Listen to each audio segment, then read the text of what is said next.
नमस्कार, मैं रतन सेन भारती। आज हम बात करेंगे बिहार की छोटी राजनीतिक पार्टियों के बारे में। लोकसभा चुनाव 2024 को लेकर बिहार में अब लगभग रोड मैप तैयार हो गया, क्योंकि पिछले दिनों जिस तरह से दो बड़ी रैलियों का आयोजन किया गया, उससे तो यही लग रहा है कि दोनों ही तरफ से 2024 के चुनाव का शंखनाद कर दिया गया है। हालांकि अभी इसमें कई तरह के बदलाव देखने को मिलने वाले हैं। अभी बिहार में छोटी पार्टियों को एकजुट होना है।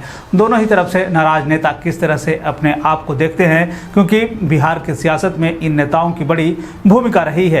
कई बार तो ये चुनाव हराने में कारगर साबित हुए हैं। अगर हम 2020 विधानसभा चुनाव की बात कर लें तो जदयू ने लोजपा को खुलेआम आरोप लगाया था कि इनके चलते हमारी सीटों में कमी आई है। हालांकि इस बार किस तरह की रणनीति होगी अभी से कहना मुश्किल है, लेकिन नेताओं का पार्टियों की तरफ से ऑफर आना शुरू हो गया है। ऐसे में अब देखना है कि चिराग पासवान, जीतनराम मांझी, उपेंद्र कुशवाहा और मुकेश सहनी ये वो नेता हैं जिन पर दोनों ही तरफ के नेताओं की नज़र होगी और वे अपनी तरफ से उसे लुभाने की कोशिश करेंगे। तो चलिए शुरुआत करते हैं चिराग पासवान से। चिराग पासवान रामविलास पासवान की बनाई हुई पार्टी लोजपा के एक बड़े धड़े का नेतृत्व करते हैं, जबकि दूसरी पार्टी का नेतृत्व पशुपति कुमार पारस के पास है। पशुपति कुमार पारस एनडीए का हिस्सा हैं और केंद्र सरकार में मंत्री के पद पर है। हालांकि चिराग पासवान भी एनडीए के साथ हैं, लेकिन उनके बारे में यह कहा जाता है कि वे हमेशा बेहतर की तलाश में रहते हैं। ऐसे में अगर बीजेपी के साथ उनकी अनबन होती है तो वे पाला बदल सकते हैं, लेकिन वर्तमान राजनीति को देखते हुए इसकी संभावना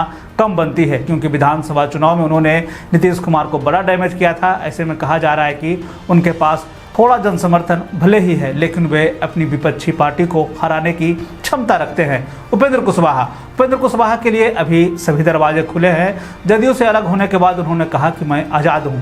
इसका मतलब है कि वे कहीं भी जाने के लिए स्वतंत्र हैं और लगभग पार्टियों के साथ उनका तालमेल पहले से ही अच्छा रहा है। पिछले दिनों जिस तरह से बीजेपी के नेताओं के साथ उनकी तस्वीरें सामने आई, उसके बाद से यह कहा जाने लगा कि उपेंद्र कुशवाहा बीजेपी के साथ जा सकते हैं। हालांकि कुशवाहा बिहार के दौरे पर निकलने वाले हैं।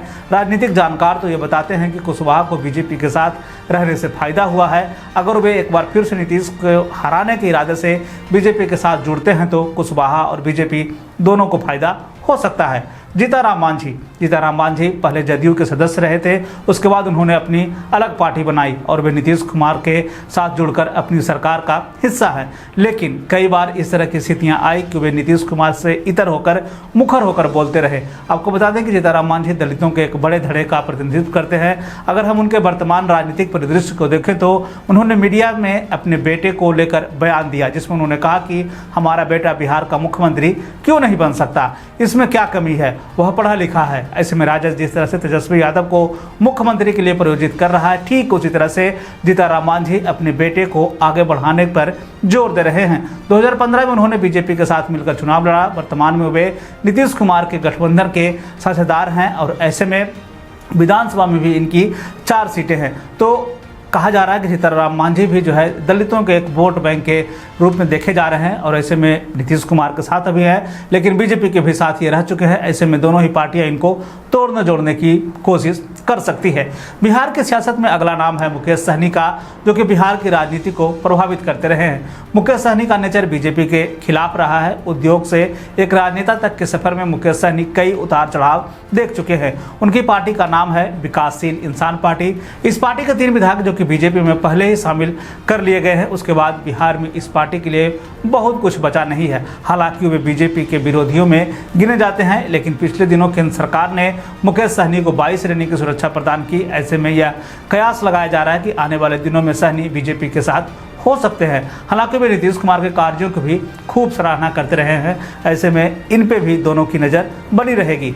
बिहार की सियासत को अच्छे से जानने वाले यह मानते हैं कि पाला बदलने वाले नेता चुनाव के दौरान मतदाता पर एक असर छोड़ते हैं। उपेंद्र कुशवाहा कोयरी और कुशवाहा जातियों का प्रतिनिधित्व करने की बात कहते हैं। ये पिछड़े समाज से आते हैं।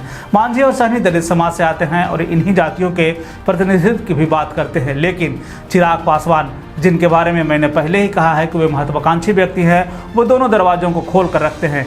इधर नीतीश कुमार पर हमला बोलते हैं तो राजद से उनके संबंध बेहतर है। इधर अपने चाचा पशुपति कुमार पारस पर हमला बोलते हैं तो बीजेपी से उनके संबंध ठीक होते हैं। ऐसे में चिराग पासवान अपने लिए बेहतर की तलाश में रहे हैं, इसलिए वे कहीं टिक नहीं पा रहे हैं। ऐसे में अब देखना है कि चिराग पासवान इस चुनाव में किस तरह की रणनीति को अपनाते हैं।